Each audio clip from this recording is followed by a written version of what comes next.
So first of all, I want to say good job to everyone. Yes, there were situations where you might get the wrong answer, but the idea of this was to kind of refresh your memory. So it is not expected that you would get immediate knowledge right after just studying materials off the get-go. So it also helps kind of provoke you to use critical thinking in a short amount of time. So the idea is more to kind of refresh your memory and support you for the lecture that we will be doing today. So don't feel discouraged. This is more or less something for you to kind of see where you are right now, what you would need to improve. So it's not something negative, and I hope that what we go through today's lecture will also support you studying forward. So to begin this lecture, why did I want us to do this manual testing Kahoot? This is because it's really tied to today's lecture, basics of automation testing, because without manual testing, there won't be any automation testing. And that's exactly what we will be talking about today. So let's get an idea about automation testing. Well, when you have an idea for an application, let's say, and this application you wanted to make the next big thing, let's say a new social media app or a big e-commerce website that you want to promote to the world. You would obviously want to make sure that this application is of the highest quality. So in order to do that, you need to properly test each and every detail from the application. Now, doing this manually, while it can be done, it's very time consuming and it's a rigorous process. So it takes a lot of hurdles and repetitive actions in order to make sure it works. And that's where automation testing swoops in like a superhero, like we can see here in the presentation, and gives you the support you would need to do this in an efficient and even more in a less error-prone way. Now, we will be looking into today's lecture now what kind of role does automation play in software development, and then see what is the need to create these automation scripts, what are the benefits, what are some practices. So we will be tackling these bits in today's lecture. As the learning objectives, I would add that after today, you would be able to explain what automation testing is and also understand it. In addition to that, to see whether you can use automation testing or use manual testing, so get an idea in the sense of when and what can be used. Describe various types of automation testing, identify the drawbacks of automation testing and the case it doesn't work for, and determine tools, resources, and some best practices, as I mentioned, for automation testing. So that will be the idea that we will have for today. So moving here, we have a little exercise. So when we go through this exercise, I want you to not feel that this is something that you can get incorrect. This is just to see what kind of train of thought you would have. So which of the following scenarios are best suited for automation? So keep in mind, time-consuming, repetitive, prone to human error. You can write all of your answers in the live chat, and we have, let's say, about a minute or two, so you can kind of see all of the answers and write down what you think. You can select multiple, so it's not only one answer, and please write it down, and we can check together if that is indeed correct.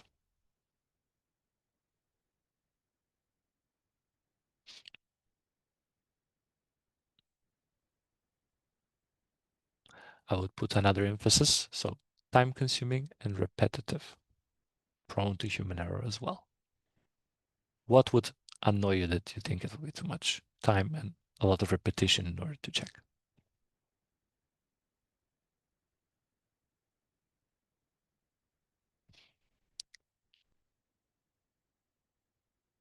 Okay. C, D, E, F, all right. So C, D, E, F, A, C, D, F, H, all right.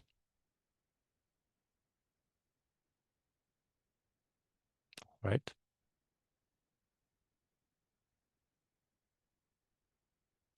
All right, I see the answers are coming. I'm gonna wait for about 1 more minute so we see. It takes a bit more time to read through all of them. Are there any other options below? It's only H, the final one. So that's all. Okay, G and H2.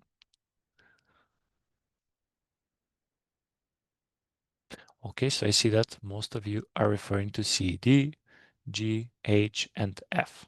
So I'm gonna F, and then we said G and H. I see the answers over here, but I'm just gonna check this. So let me just do it like this. So we have C, D, F, G, and H, and all of them are correct. So well done for all of you. What is the idea of these scenarios? So when you look at the others, like tracking daily exercise routines, progress over time, preparing meals using a recipe book, these are all scenarios which, when you look at them, are basically in a way um, not something that you would probably need to check a lot of times. And they're not some things that are necessarily prone to human error. So let's say preparing meals using a recipe book, you have a recipe in front of you, you're just following steps that you yourself would need to do. If you want to cook something else, you'll probably use a different recipe. So there's no point in trying to predict what needs to be automated. In contrast to that, we have sending out promotional emails to subscribers at scheduled intervals. Now, this scenario, for example, means that you have some campaigns, and for those campaigns, you would often need to have this all scheduled, right, to which emails it needs to be sent. So it's something that you would like to avoid having to do every Friday. So automating this process is definitely in your favor in both in time and repetition. I saw a lot of you mentioned A, tracking daily exercise routines and progress over time. Well, this can be automated. It's not wrong to automate this scenario. It can be. It's not the best suited to be automated. So why is it not? Well, basically, this is something that happens over progress over time and tracking daily exercise. So, um, let's say you have this application for jogging. Let's say, and every day it just kind of gets the information that you did that day, maybe some information about stress and so on while you're doing that. How is your conditioning? So, these are all parameters that are more or less kind of like changing all the time. So, if you are trying to track all of your progress that you're doing, it's not something that is that easy to automate simply because of the different variables and um, different aspects of it that come into play. So it could be, it's a bit challenging to automate it, but it's not very ideal since it is something that can be checked simply by performing, let's say do performance testing by using this application as a human and checking if the information is correct.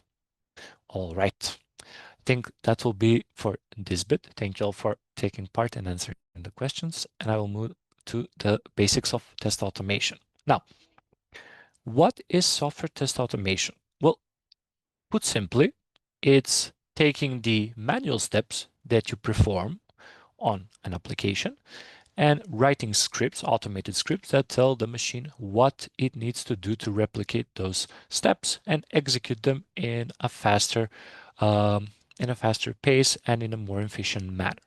Now, what do I mean by this? What you're essentially doing is you're validating the software functionality, so that's the purpose, and you're writing a script. So the script is basically code. So you're writing down the sequences or the steps that you would usually do manually, and that's why manual testing is key here. And once you do that, the script or the machine, the computer, will execute them. And when we move to a lecture where we will be talking about Selenium, you will see that we will see exactly how this automation process takes place and how fast it actually is. And then you will essentially get some kind of result that you will also get doing the manual stuff, but with faster time and reduced manual effort, which are the key advantages. So you essentially use automation to help yourself evade the scenario where you have to do something 16 times by yourself and of course reduce the amount of time you would need for a certain task. So these are, as I mentioned, some of the advantages that we have here. And one other thing I would add to the ones already mentioned is cost effectiveness. So offers higher ROI compared to manual testing. And when we take into account all of the positives that automation carries with itself, it's almost obvious why it would be cost effective. So that is generally the idea of what test automation is with its advantages. Now, when we talk about automation testing, we are not talking only about one type of testing. So it has multiple types of testing that are covered, and we will be looking into some of them right here. So the first category is unit testing. Now, unit testing is also known as component testing, and it actually is as it states here, the smallest testable parts of an application or units are individually scrutinized for proper operation. So you're testing the components individually, making sure that the basics of these components are working as expected. And most often, the unit tests are performed by developers to, in a way, check the features that they have developed while let's say the sprint is ongoing. So that's why they usually do these types of unit tests to make sure that those bits that have been developed at that point in time are good to go before they give them to the testing team. Following that, we have integration testing. Now, what does this test? I would like to add, it's like taking the units that you already tested and checking whether these units or components work together correctly. So whether the combination or the interfacing between them works as expected. So if you, let's say, let's put a simple idea of what is integration testing. If you have, let's say, a component that searches for something and you have a search result view, which are, let's say, two different aspects of it, the integration would be if I search in the search box, I should get the results for that input that I've used in the search box on the results view. So it's like, how are they both combined? Moving on, we have regression testing, and I would highlight this because this is one of the most common automation testings that you will, the most common types of testing that you will do when you automate. What is regression testing? We already saw it in the manual Kahoot exercise. So it's a testing technique that goes through scenarios, both functional and non-functional, to make sure that the application itself has not been has not had any issues in its operation due to code changes, updates, revisions, so any kind of optimization. So you check whether this has been resolved and whether that bit has affected the entire application. As I mentioned, regression testing is one of the most common type of testing that you automate, especially as a QA engineer. So I would really put an emphasis on this, and it's one of the most repetitive ones, as you will see later on when you go into this career path. And if you do it manually, it definitely can take a toll, especially when you repeat all the steps a multitude of times. User interface testing. This is focused solely on the interfaces or the GUI of an application. So making sure whether, let's say, all the components are displayed correctly, meaning if I have three components, are they going one into the other, which should not happen, obviously. Is the padding okay for the search bar? Is the coloring that was requested applied, or is it some default, let's say, Unicode that was used previously in development? So it's focused on the user interface specifically. All right, I see one question. Regression testing can be used to automate previous manual testing after some changes without the need to do them manually again. That is a great question. Yes. So what is the idea? Um, I will, yeah, I will try to actually go into the detail right now while we're at it. So what is the idea of automating the regression testing? Usually, you have, let's say, you have parts of the project which are often modified. So let's say you have an event site and that site is updated every year because the event is yearly. Let's put it like that. So why you would need to do regression regarding to this, you would need to every year go through the site that is updated, because new components might arrive, maybe some completely new functionality for the login for that event will be implemented. And you kind of need to make sure that throughout that year, all the changes that are made to the site, you will be able to check. So you don't want to really do all of these checks manually all the time. So you don't want to throughout the year do all of the changes applied to this every month or every day. So you kind of make a pack with tests, most common scenarios that you would do for there, and kind of enrich the pack as some features are added. So that is the idea of the regression test. So like you have a pack for a specific place that is often updated, modified, and that's how it is most frequently used. I hope that this answers the question. Yeah, thank you. Great question, Francesco. Okay, moving, we have API testing. As user interface testing, we said is more focused on the user interface, and API testing is testing endpoints or web services, databases, or web UI. So this is more backend oriented. So you would like to see whether, let's use the search again, whether if I enter an input term within the search to the API endpoint, will I get a response where I would, let's say, receive a message that says no results found for the invalid term. So it's more related to the backend aspect of the pages.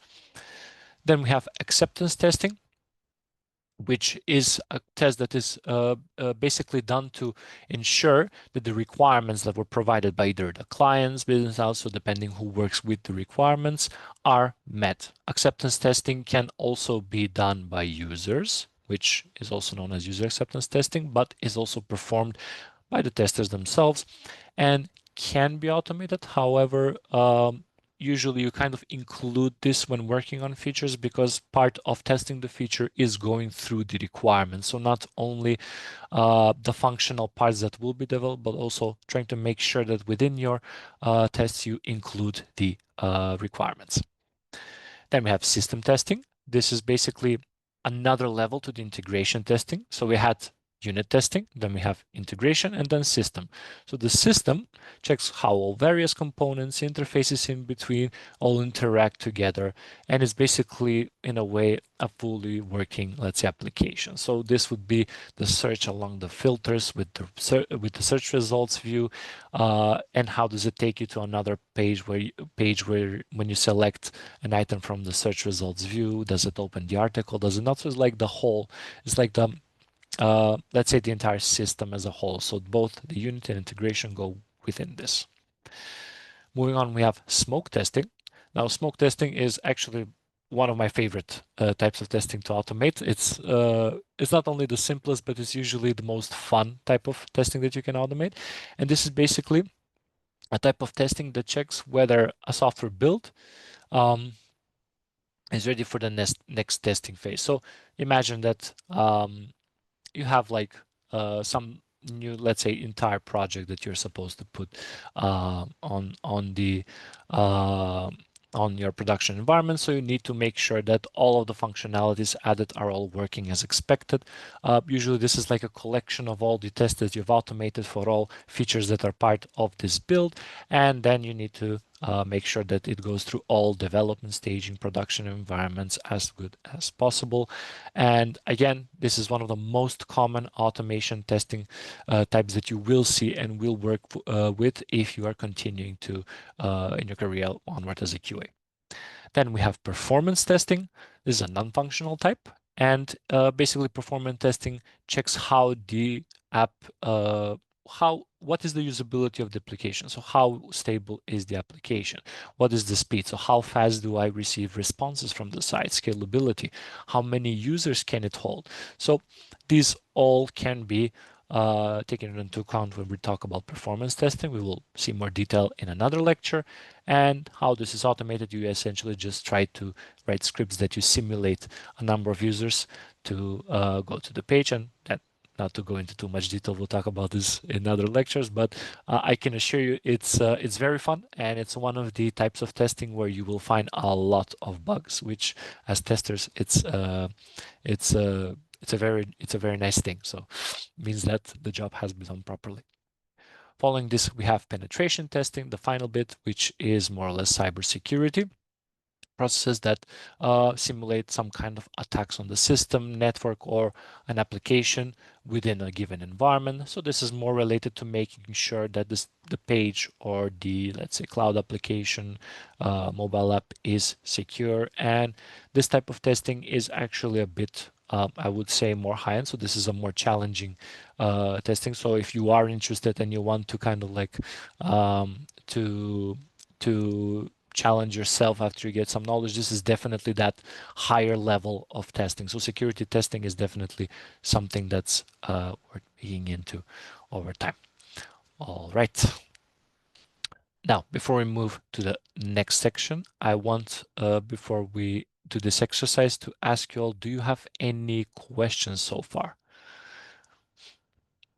Let's hunt those bugs and smash them. Yes, I agree.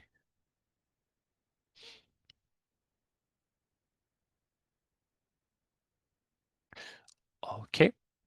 I don't see any questions for this bit. So I will just move on to the exercise. So we have this small exercise which says who is in charge of creating unit tests. So I think I mentioned this, but you can actually select multiple answers here. So you can write in the live chat which option do you think is the correct one. You can write A, B, C, D, or 1 to 2, however you see fit. I'll just map them accordingly. So I'll give you about a minute to this time. Okay.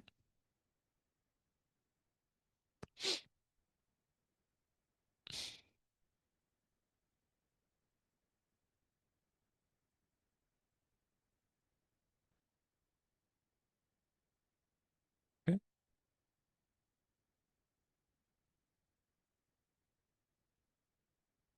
Wonderful. I see the answers are coming in. I'll give a few more seconds and then check.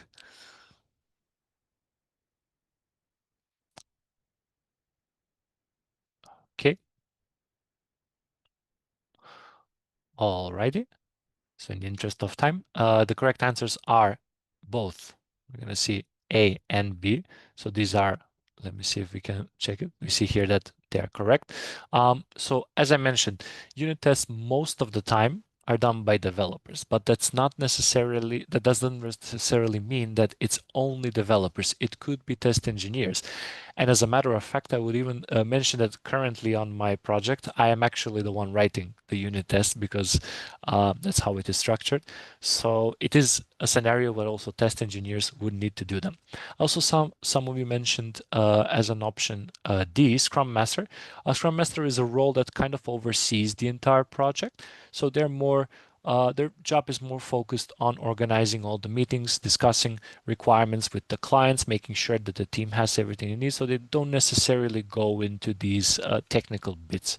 So that's what's not. And a product owner is simply somebody most often from the client side, or there could be a proxy product owner, again, related more to the business logic of the project. Okay. Since there were no questions for this section, I will move on to the day-to-day. Now, first, before we go into the typical day for an automation engineer, I think that this is of some interest to most of you. What title can you get when you try to work in this field is different for every company and project and so on. So you could be a software tester, you can be a QA, automation engineer, quality analyst also. So more or less all of these are tied to doing similar tasks. So you're not going to be expected to do something completely different if you're a software tester or a QA. It's more or less the same thing. However, if you are somebody who has the skills and understanding of automation testing, it definitely is to your benefit because the salaries tend to be a lot higher for automation QAs, and it definitely boosts your chances of getting the job opportunity, especially when you have either one or more frameworks that you have worked with related to automation testing. So that's why it is very key to have this the skills in your overall, let's say, resume, since it does really help out a lot. Now, let's go into the typical day of an automation engineer. I just saw one more question. Are related degrees, computer science engineering, expected when making a transition to this field, in your opinion? Honestly, I believe not. Not really. I mean, it's mostly like based on some countries. Some countries specifically require you to have degrees, a company, sorry. So that's more related to the country, I would say. But from my personal experience, because I have like 7 or 8 friends that are all working in testing, 6 out of 8 don't have a degree, and they are all working in companies. Most of them have about 4 years of experience. So no, I just think it's more related to how willing you are to work for it and how you kind of shape your CV and the projects you present to them. So I don't think the degrees are not uh, really uh, expected. Hope that answers the question. No problem. All right. Now, what is um, what is the typical day of an automation engineer? Well, first and foremost, and I would say important, is evaluating automated tests run the previous night. Now, um, what does this mean? So you usually want to run all the scripts at times when the development team is not working. So that's why you here is said on the previous night, alert appropriate channels. So you want to do an execution, see the results, and later communicate with either the development team or with the clients, depending what are the results and what is the expected outcome. So this is something that's actually uh, done a lot, especially when you work with automation. So especially when you do releases and regression testing. So this is maybe something that would occur nearly every day. Attend daily stand-up or Scrum meetings with developers, test peers, and other team stakeholders. So again, this is something that is not only tied to automation engineers. So this is usually done in all software development life cycles. So you have these daily stand-ups where obviously we need to give updates, and it's usually here where you first provide the information of what has happened for the previous test run. Prioritize bug fixes that need to be immediately addressed and validated. So this is very important because you as a QA need to have an understanding of what needs to be prioritized, what needs and why needs to be prioritized. Because oftentimes you might even get in scenarios with developers where you would try to first give your point and maybe they would not really want to work on that issue. So then you kind of try to be comfortable and tell them, okay, that's not that important maybe, but it's key to remember that if the issue that you are looking at, you deem that it's very important to fix, it has to be prioritized, and this needs to be communicated uh, clearly to the rest of the team. So this is something that it's not a conflict. I would say is like a funny balance between developers and testers that happens often, but all in good spirit. So this is actually quite common.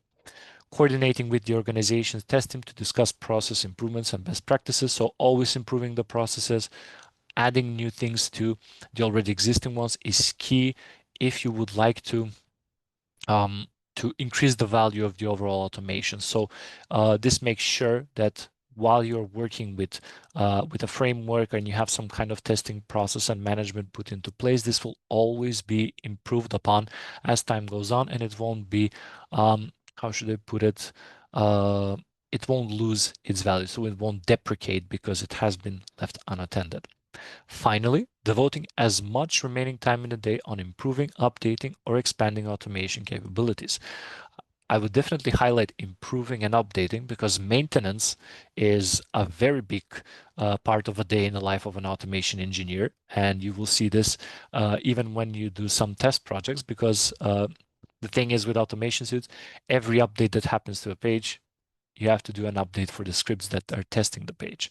So definitely doing this is, I would say, even the task that you would see most frequently. Now, I see one more question. Does the first point mean that automation is usually done through the night and why? Great question. When you're writing the scripts, you are usually doing them as a normal task throughout the day, and you can test them then at that point while you're doing them on a lower environment. So not on production, obviously. So you can do that while you're working on the project in standard times. Now, this is mentioned as a practice for when we're talking about a batch of tests. So let's say you have 25 tests that you need to run. And let's imagine that you need to also simulate some users on the page. So let's say you need to run these scenarios with 20, 50, hundreds of users. Why you're doing it through the night is usually because these are most likely to be the hours where there is no peak activity. So you don't want to crash any environment for the developers or the production if you're running the tests there for the users. So we likely do it then because you have a lot of tests which can cause issues like 90% of the CPU usage, which can crash a server, memory leaks. Again, this is part of the testing process, but these issues could occur. So that's why it's a practice when you execute a batch of tests to do them in these off hours, as we call them. Sometimes it could be daytime, depending on the time zone, but that is the idea. Hope this answers the question. Okay.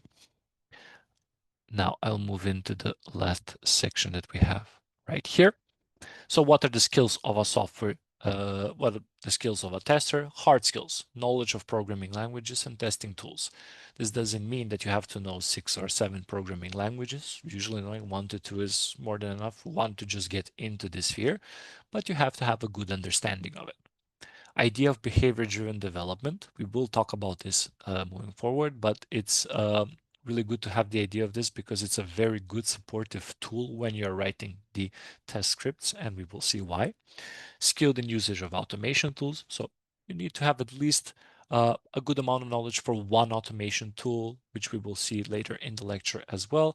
And my personal opinion is that knowledge of object-oriented design is key. So if you understand the object-oriented principles, you will have no difficulties as to whatsoever to get into automation testing because it is built on these principles. So if you master this, the rest is just plain studying syntax, and that is not something that you need a lot of time for. I will more focus on soft skills. So communication and open mindset, I put them as a single one. Why it is important? It's important how you give input regarding the issues, and also to be open to receiving feedback regarding some test scenarios, because sometimes we as testers can go a bit overboard. So it's always important for us to be able to take criticism and to work and build on that. In addition to that, organization and time management, very key. Why? Because you will have a lot of scenarios that you will need to cover, and having proper time management, so when to execute them, how to execute them, and how to work in between when there are some fixes related to issues discovered is very important, because this is the natural flow, I would say, of the entire process. Finally, exploratory attitude. So as a tester, what makes you different and gives you that, let's say, tester's mindset is curiosity. So you would always, even when you don't have something to, let's say, currently work in the project at a given time, just going through the page, trying different scenarios, seeing what could be done on the application overall. So some things that might come to your mind, trying them out is key. So this way you would not only find issues that maybe were left dormant and undiscovered for a long time, but you will also improve upon your own skills and you will build experience. So when you move to different applications, you'll be able to translate all of the things that you were able to learn through this exploration previously, and this will definitely result with a higher quality product. So very key to have this curiosity, and in due time, I hope that you will also feel it and see it, how you have that interest of just, I call it trying to break things, but also explore capabilities of applications. Do we have any questions for this section for now?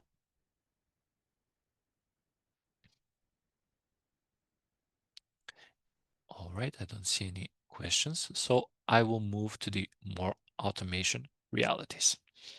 Okay, so what I want to also get as a key takeaway is that test automation is an investment. I mentioned previously about maintenance, and that comes after the automation has been implemented, but it also requires effort up front. What does that mean? So in order to have proper automation on a project, you really need to do a lot of research. You need to do a lot of planning, test case design. So you need to have all of the ideas of the steps that you would really want to make sure are automated, and to kind of analyze what makes sense to be automated. In addition to that, you also have to put the time and resources as well to maintenance which comes after you implemented everything, which is not as simple as it sounds. So you would need to change scripts quite often. You'll probably need to manage packages for your solutions. You will need to be up to date with the development team and what features they are updating on the page so that you can also update the corresponding scripts. So all of these things are a lot of time and effort, but definitely have a big payout at the end. Now, when we talk about both the effort upfront and maintenance, we need to keep in mind two things when working with automation. And this is something that you will come across definitely in most projects, and it's not bad even if it occurs multitude of times. So we have false positives and false negatives. Now, how I like to, let me take this annotation tool, how I like to explain this concept. So regarding false positives, we see here, we take the positives, we're going to write the plus. And for the negatives, we're going to write the minus. So what this means is we have a test, and our test is giving us a positive result. So it says it's working as expected in the automation, but the application itself doesn't work. So maybe there was an additional update, but some values that we use for assertion are still the same as before. So what happens now? We get a positive result. So our test script is working as expected. Everything is good. Mind if I ask you, can raise your voice? Oh, yeah, of course. Let me check. Is it better right now? Trying to see. Yes, all right. Wonderful. Thank you. Thank you, Valentina, for the heads up. So moving back. So you have a passing test and you have a failing feature, meaning that the test is not okay. So we are probably missing something in our scenario. Now, this in itself is basically exactly. Yeah, the unit test is passing. So what you have written as a script is showing you that it passed, but the unit is not. And I can give you a scenario. We had the search functionality, and when we use the filters, we use the search result counter to kind of see if our tests are passing.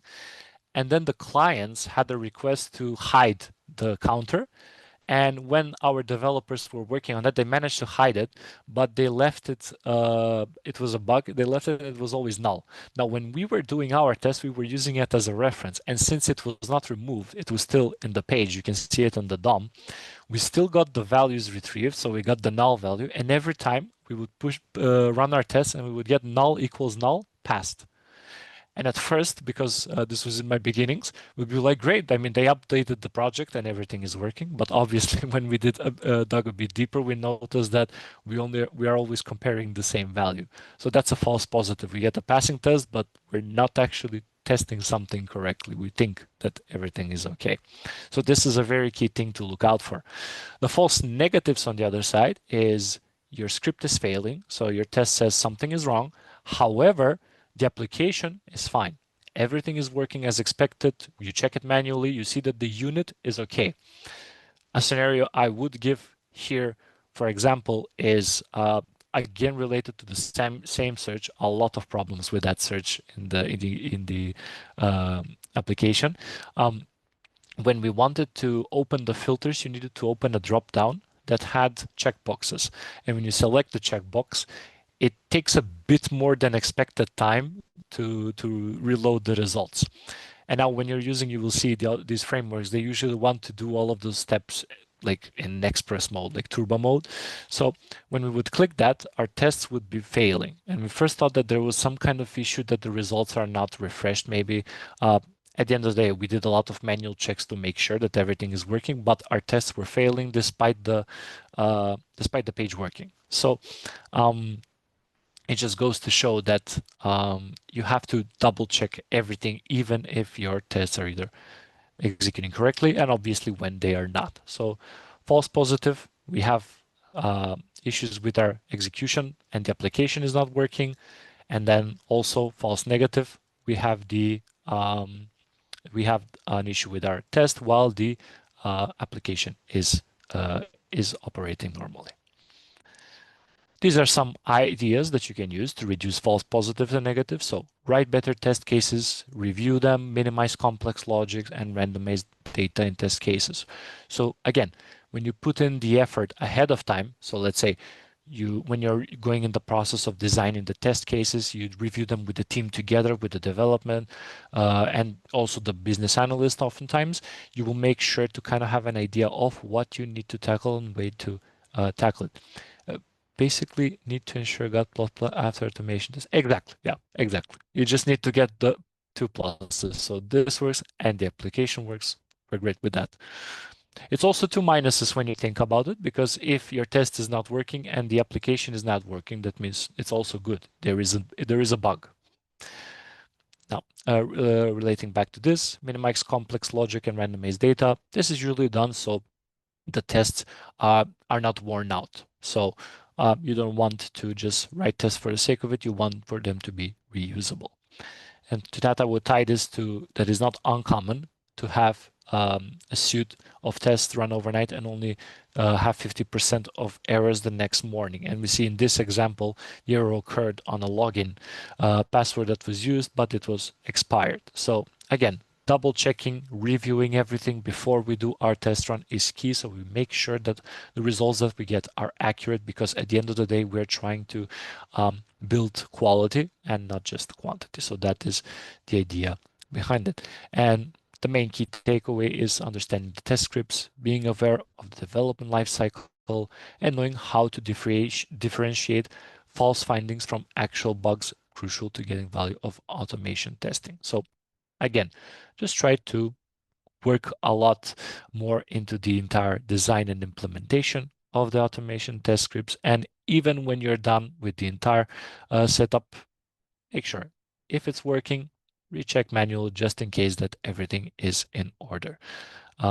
We'll talk a bit more about this after we have a break, because it is already 6 o'clock here.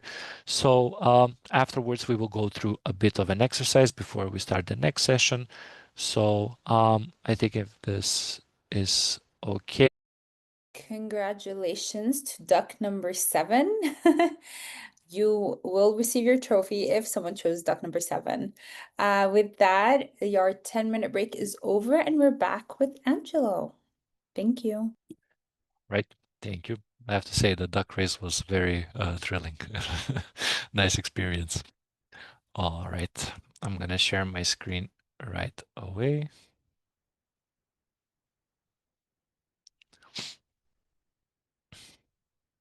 Are you able to see my screen? Yes. Wonderful.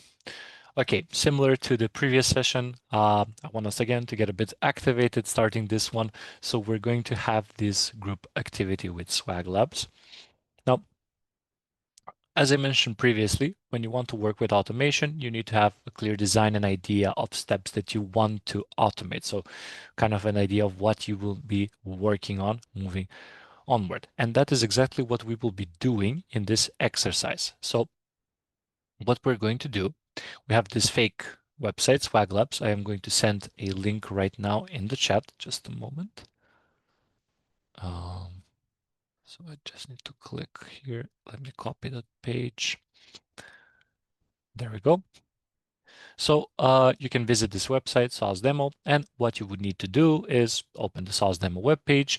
You can spend 3 to 5 minutes to go through the e-store. So you can just simulate some things that you would do as a user, as a shopper. So whatever you see fit. And what you need to do afterwards, you need to notate each step that you are doing for the process.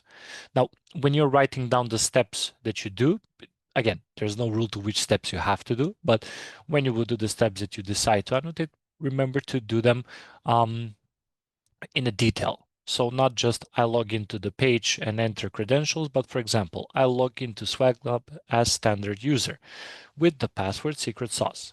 And above them, you can write user step 1, user step 2. So this is step 1. Then you would probably say, I select I select an item from the shop, let's say, or whatever you on the right. You would label that as step 2. And the idea is all of you individually do 4 to 6 steps in total. So it doesn't have to be too much. And then you can submit them You can submit them here or just write them in the live chat, however would work better for you in this situation. So I'll just briefly, before we start, show you the page. We have here some accepted usernames. You can copy those from here, and then you enter it right here. Then you have the password. It is the same for all of them, and you have different types of users. So maybe it will be more, let's say, a problem user. So you can actually see what is happening here. Enter the password. You can click login.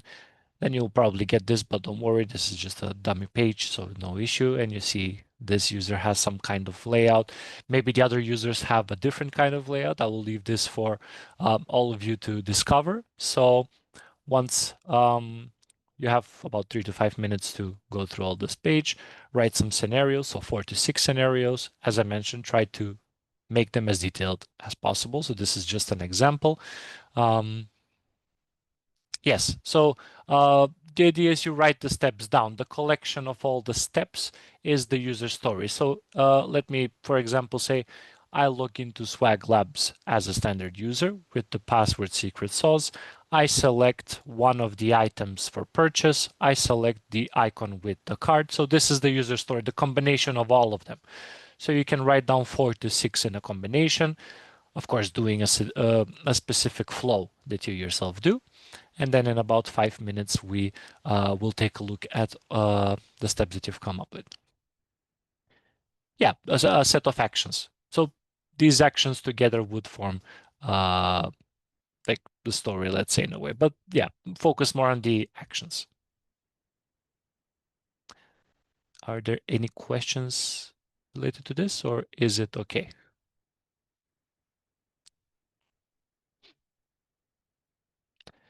If all is well, you can start writing down the steps and going through the page. And I think 4 to 5 minutes would be more than enough. Sorry. So what is the idea? I sent the link here, source demo from the page in the live chat. So what you would need to do on this page, let me just log out of this user actually first. So what you would need to do is just do some basic steps manually on the page. So for example, entering the username, entering the password, and you write down the steps that you do. So for example, I just entered the username. I would write down, enter the standard user for the username and enter the secret sauce password. Then you would write down, I select the login CTA, and then depending on what happens next, you can write and play around with that. So the idea is you write down everything you do on the page as more detail as possible, of course, and kind of write down those actions in points. 4 to 6 should be more than enough. Is that okay?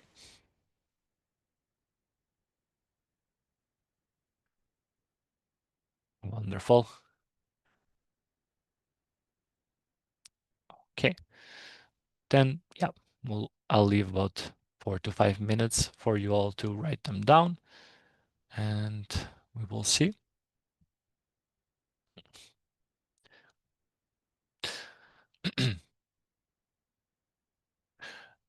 Just remember there is no wrong answer. So this is essentially writing user steps, if you will.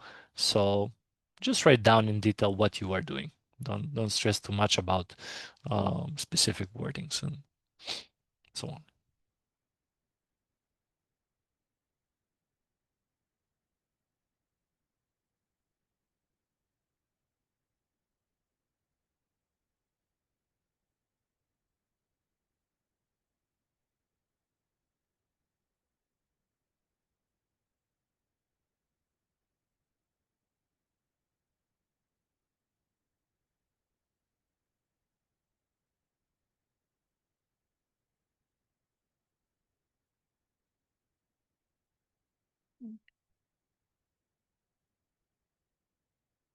And as I mentioned, you can also put them in the live chat here as well. It's also important to go through them as that like that as well when you are finished.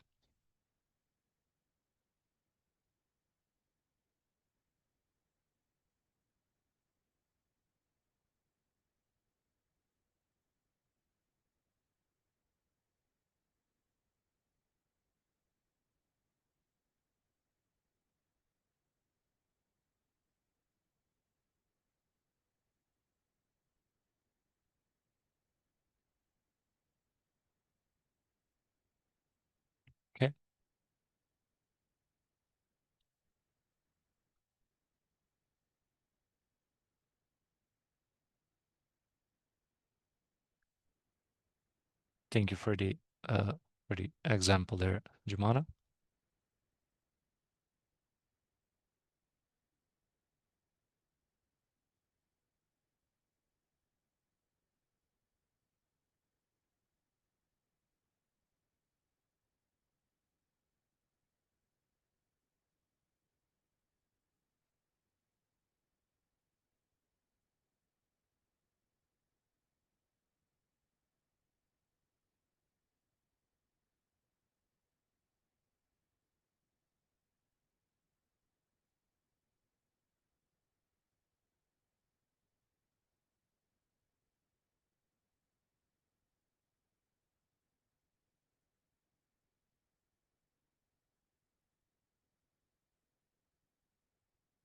Wonderful.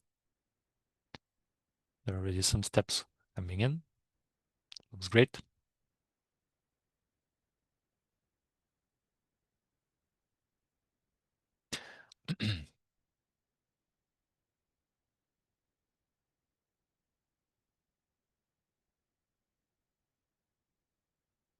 It's even a lot more detailed. So well on mixing this is a lot of steps, very detailed steps with URL. So this is well, really nice.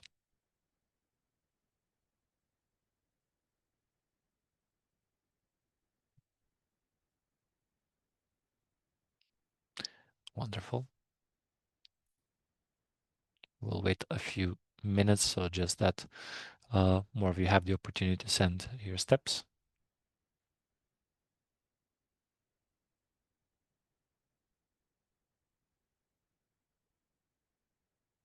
This is also very useful. You will see when working on projects, usually this kind of practice that I also use from time to kind of navigate through new features that I don't know. So it's quite useful, especially when writing down what needs to be automated.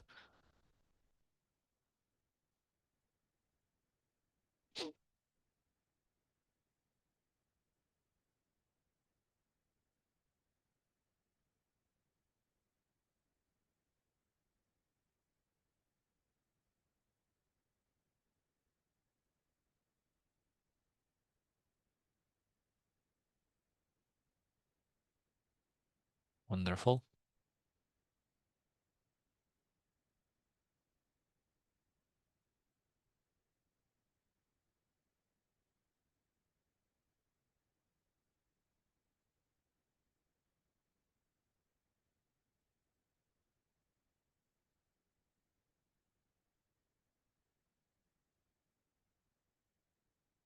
Okay.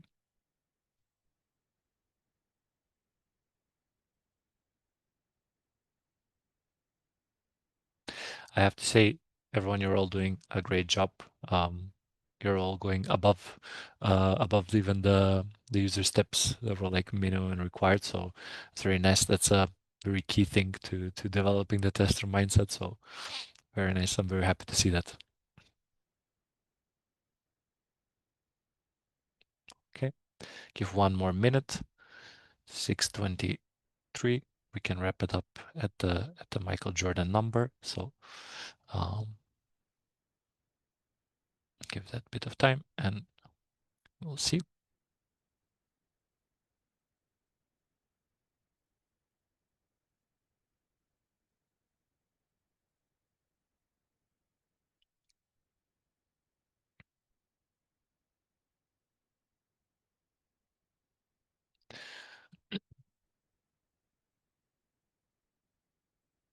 Wonderful. Okay.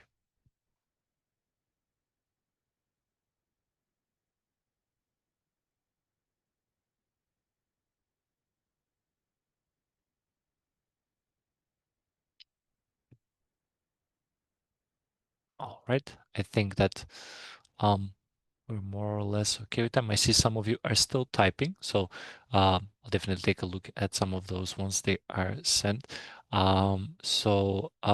What I can do now is I'm just going to share this bit with the chat so you can all see.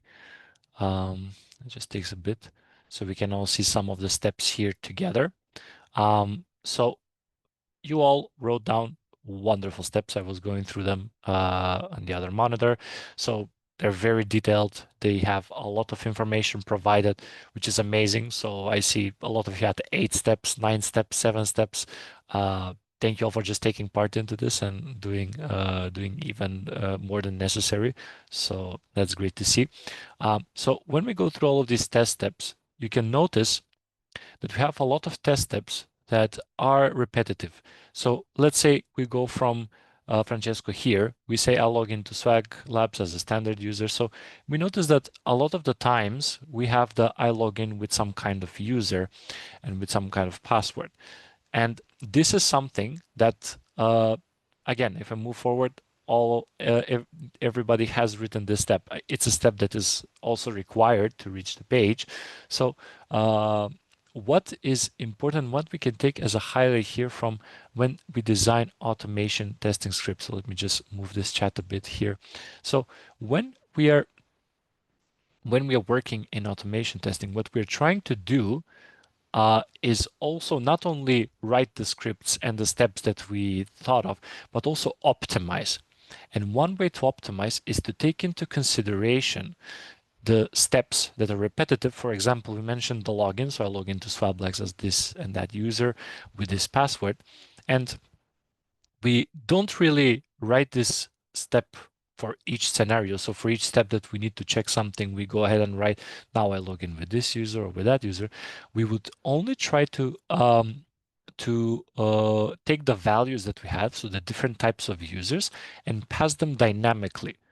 Now, this bit here that you will see, you have user equals to the type of user, and then I log into Swag Labs as user with password secret sauce. So what is the idea here? The idea is that instead of having to write every time each type of user, you essentially write the step that you want to do, and then the user is taken based on the value that will be selected. So that is the idea of automation. So you're not only writing and automating the tests you do manually, but you're also optimizing on different scenarios that you have to do manually by only executing them in one line. So this is a very, I would say, strong point of automation. And we see the test can iterate through every user running this line 6 times in this case. So uh, again, it's very important how you optimize your tests when you're making them automated. So keep this in mind. When you're doing automation, look for repetitive scenarios. When you see those repetitive scenarios, they can definitely be managed in a way that you don't need to write separate lines of code to execute them. So this is something that's very important to keep in mind. Now, I want us to do one more thing before we complete this exercise. You'll had the opportunity to go through the page. So my question would be, what are some other common steps, or did you notice any other common steps that you think can be managed dynamically? This is similar to the login. Do you think there are any other scenarios that when you do them frequently, you can do them a lot of times repetitively, so you can make them dynamic as well? What do you think? You can write in the chat.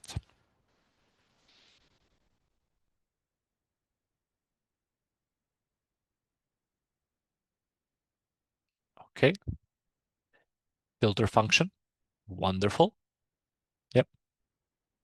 Yes. Great job. Wonderful. Correct. So as Suzanne mentioned, first I'll go through filter function. So why is that something that's repetitive? Well, let's just go simply, let's see, username, password do not match. I probably have some empty space here, so I'm gonna do it like this. There we go. So one of the options is obviously, as mentioned, the filters or the sorting as well. So when you click here, it is repetitive. So you kind of like just click on the drop down, select some of the options, right? So this can be made dynamically. This can select from these values. Is something that is definitely up for automation. Add items to cart, remove items from cart, open a product page, definitely. So these are things that we can dynamically resolve, and not needing to write a test case for each. Select the first item, select the second item, select the third item. So again, very nice ideas by Francesco as well. Adding item to the cart as well. So when we add the item, it's not a specific scenario. So it's not that it's different for this item or for that item. We only click on the add to cart item and it's added. If I do this for the other item, we see it is the same procedure. Different postcode from different numbers, building, country, DC. Wonderful. I really like this as well. This is at the final step. It's a really good catch. So if I go to the checkout, we will see here zip postal code, first name, last name. Very nice, catch by Zixing. So this can also be done dynamically. Definitely, you would usually have some kind of file where you keep this data, let's say JSON file, and then you can just simply using one line of code, link that to a test step that you have written somewhere in your BDD framework and just select one of the values in the list, not needing to do that in multiple lines. Wonderful. That's a wonderful example. So very good. Thank you all for taking part in this. And I have to say, all of you really empowered the attention to detail. So very good additional examples for common steps. And again, what I would say as the takeaway when automating scenarios, always try to find these repetitive steps. And when you find those, you can obviously write multiple of these when you're constructing the test steps. Make sure to find a way to optimize them. So the idea is not only increase speed by writing the scripts, but optimize them in a way that you essentially make the test scripts foolproof for future executions. In addition, we will learn how to execute these steps with Java, with test engine, Selenium. We will also talk about these two frameworks and tools later on in this lecture. But for now, this is the key takeaway from the exercise. So really exceptional job to all of you, and well done. Do you have any questions while I'm here, or um, don't know. Oh, nice, wonderful. Great info for this Jumano. So well done to everyone for submitting the assessment one on time. So uh, I mean, just for seeing this exercise, I can also see that you're all very active. So well done. If there are no questions for this part, I will move to the next section, which I believe is one of the most important parts for today. So when to automate? Now, let's see another question. So this activity is not finding a bug, but writing user story, right? The big difference is when you're writing test steps, you are not really trying to test the feature. So usually you would have to write these test steps ahead of time for based on some requirements. So you will have an idea of what is supposed to be happening. And based on that, you will write the test steps that you would perform, which you expect to be working. In this scenario, the idea was more to click and go throughout the page to kind of see common test steps. So this is not really, let's say, something that is practiced. It could be used in exploratory testing when you try to explore something and you have no idea of how everything works. So you have some steps that you follow. But yeah, the difference is when you find the bug, you usually already have an idea what you need to do and how you need to do it on a page that's familiar to you. In this scenario, we just needed to write down some steps that we are currently doing as users, let's say, so that we can understand the concept of automating and optimizing automation scripts. Hope that answers the question.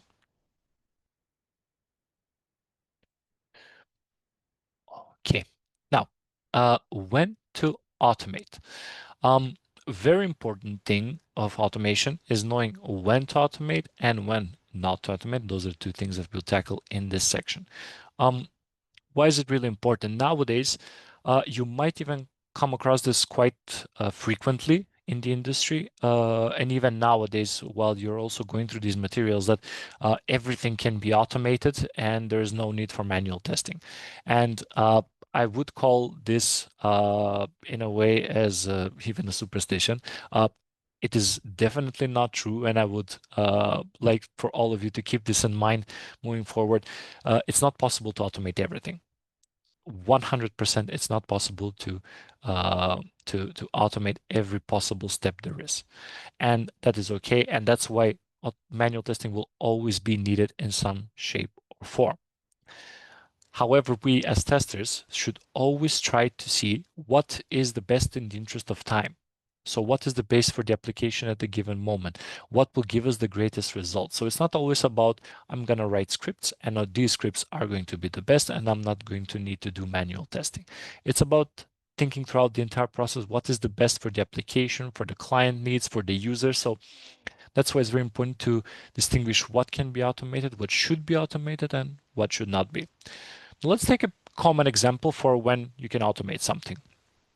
Common everyday workflows that many users replicate. So we have login fields are available, navigation, headers, buttons, search fields, alt text field, menu images are displayed correctly, integrated content like weather reports, maps, the things on the page that load up quickly. So all of these scenarios, which we can also see on a page, which are UI more or less based, are things that we can automate. So we can create steps for, we can replicate them manually, obviously, and then we can write them down in scripts and reduce the time and manual effort needed for them. This is one case where we can automate.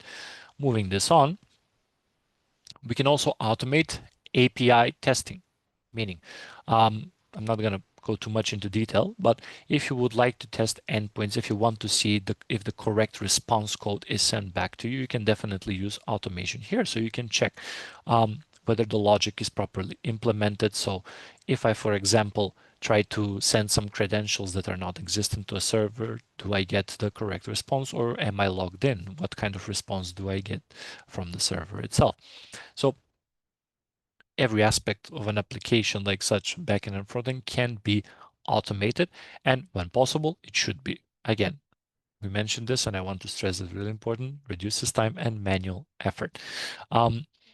In addition to this, we can also automate, as we talked previously, most of the testing scenarios in the first section of this lecture. So regression testing, unit testing, smoke testing, API, integration, security, performance, acceptance. So all of these can be automated.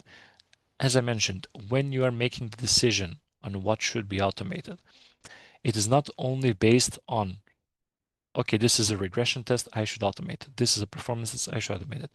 It comes down to client requirements and your decision making in terms of how much time, how cost effective it is, and is it really the best solution at the given time for the project.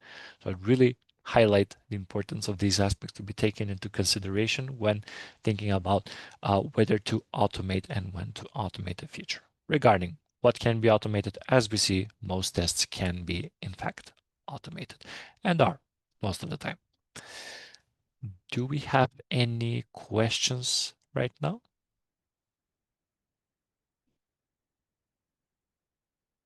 Okay. If not, I will just move here. We have a little exercise. So which of these steps of testing a web portal for a small local bank should be automated? Select 3. So there are 3 correct answers here. Please write down in the chat actually, which 3 do you think are the correct answers? You can use numerics or A to Z alphabetical letters. So which ones would you think are the best to be automated? They are a bit tricky, so take a bit of time and consideration for them.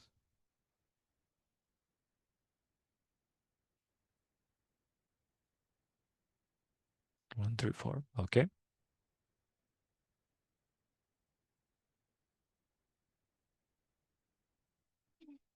Okay. I already see.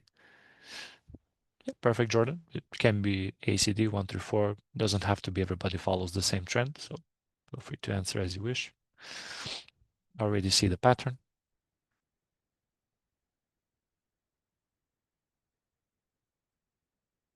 Again, don't be afraid if one of your choices is correct. This is just to, again, support you in the learning process. 1, 3, 4, 2. I read the third answer as R2D2. I don't know why. It just came to me. Okay, wonderful.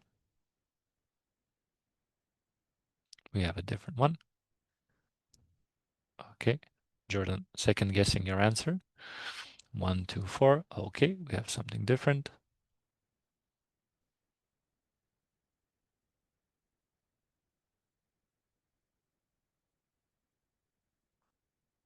This seems to individual a problem for automation. Okay. I would actually come back to what Suzanne mentioned once everybody's done. Okay, wonderful. I think we're more or less there. So the majority of answers that I received is 1, 3, and 4. So these selections. And we had two options with 5 and one option with 2, for which Suzanne also gave an explanation. So I'm going to get to that. So if I click on check, we will see that it is in fact 1, 3, and 4 that are the correct answers. So Jordan, I believe you you should trust your first thoughts and intuition. But yeah, why are not 25 scenarios that should be automated? So I would refer to what Susan wrote in the chat. So two seems to individual of a problem for automation. So when you look at this scenario, we use Internet Explorer browser reports that a few navigation buttons in the app are glitchy, sometimes requiring multiple clicks to work. We refer to these as edge cases, and that's what the individual part of it is. So this is a scenario tied to Internet Explorer that are sometimes glitchy and require multiple clicks. So this is not something that you would really like to automate, especially if it's an edge case. It's something that's easier to just check manually and go with it. It will never be repeated. It is not something that you will probably see all the time. So when you see an edge case, don't bother for automating, and we'll talk a bit about this later. So thank you for the explanation in the chat as well to Susan. As for the fifth one, a Japanese exchange student types into the portal's interface on a keyboard with non-English characters. Again, this is a very specific scenario tied to the type of language that is used, and it is in a way an edge case. So when you look at this scenario, is it something that you expect to happen, and um, uh, does it really affect that many scenarios when it's tied to special characters? It is a valid scenario, but it is not something that fails in most cases. So again, it is not something that will need to be automated. It could be, but again, at the end of the day, it's not something that's going to be so commonly repeated on the page. So that's why the three that were selected are the correct ones. Do we have any questions or can we move on? Okay, I don't see any. So I'll move on to the second bit, which is a bit lengthier, but I would even argue more important. So when does automation not work, or when is it not needed? The first scenario here is very well described, so I have to mention. So we have a crucial bug. The developers come together and they find a solution for the bug ASAP. Now, in this case, is it logical for us as QA engineers to try and develop a script if we need to test the scenario ASAP, so right at the moment? The answer is no. So this is a very typical scenario where manual testing is the way to go. So a test script, it might even take you sometimes 30 to 40 minutes, but if you were to start immediately manually checking the process, those 30 to 40 minutes could actually mean that you're done with testing and this is maybe sent to another environment. So this is pushed to production, which is again cost effective. So the clients might need it might need it at the exact moment as well. A lot of factors to take into consideration, right? So you would ideally test this right away, not in this case waste time to create the script that would test it later on. If you see this scenario as something that could pop up and could happen again, definitely automate it in the next iteration of the project, whether that be a sprint or in Kanban activities with a later release. So it is something that could be automated, but not at that moment. So keep in mind, if it's something crucial, it definitely isn't the ideal moment to automate it. Then we have exploratory testing. So exploratory testing, as I mentioned previously when we are going a bit through the Kahoot, is a type of testing when you're trying to discover the application. So usually when you do exploratory testing, you're not doing it because you know every bit of the application, so you're aware of everything that is happening on it, you know all the functionalities of the application in detail, but rather you're trying to see what is happening across the entire application. Now, since we do not have any specific knowledge or have concrete requirements, we cannot really write steps and scenarios that can be automated because in order for the automation to work, we need a valid endpoint. We need to know where we are sending requests. We need to have locators. So we need to know how can we reach the search box? How can I click the login CTA?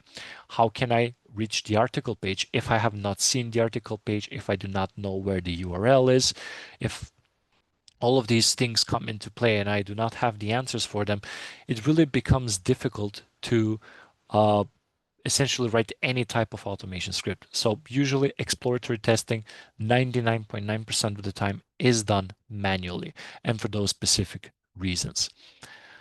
Moving forward, and one of the things that I really also want to highlight here, aside from that everything can be automated, is not true, is I refer to the edge cases loop. So it's really good when you find edge cases because this just solidifies the quality of the product. But automating edge cases can actually get you into a loop when you're working on other scenarios and come across other edge cases, you also try to include them in the solution. And when you add those tests for the edge cases, which never really actually happen by definition in the future, you're essentially trapped in the loop when you're adding tests, so scripts, that you execute them. So they waste a bit of time when you run the full suit.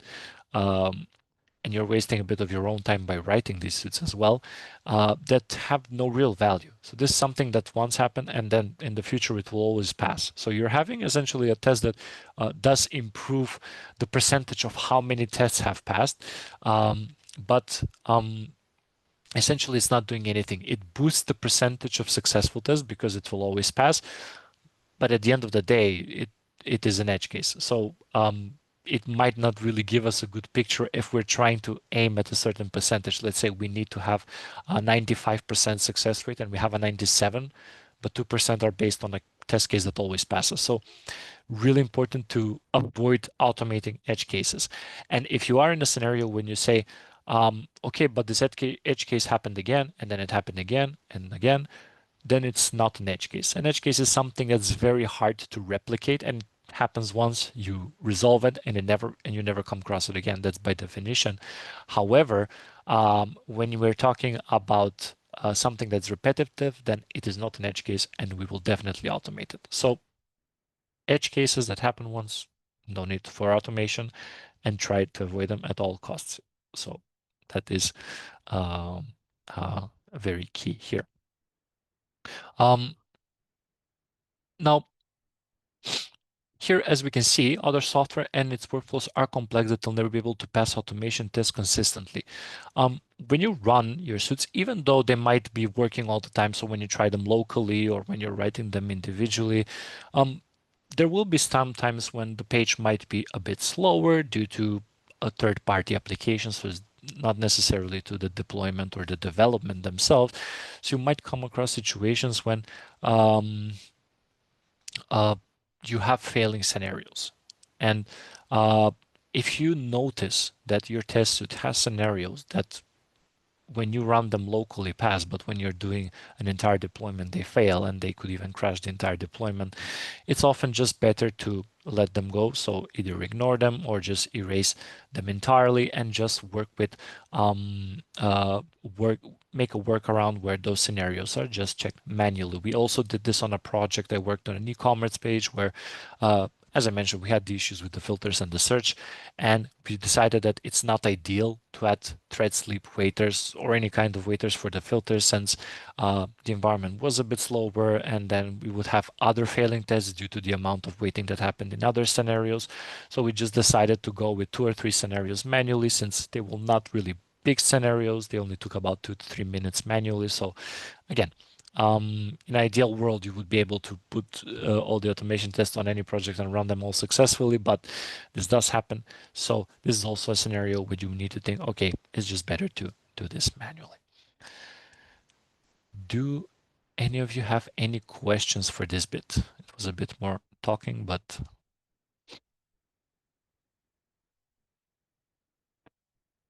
anything related to when to automate as well or not to automate? I saw there was one question, actually a statement, so it was tended to Seraphim, so thank you for that.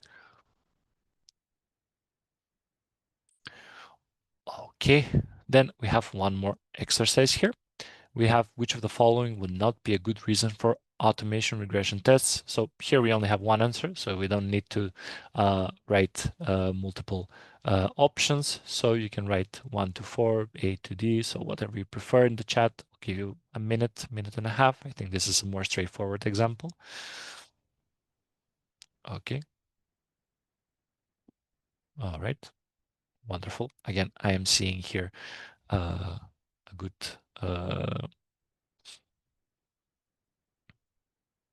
agreement for the answer, most of you. Give it one more minute.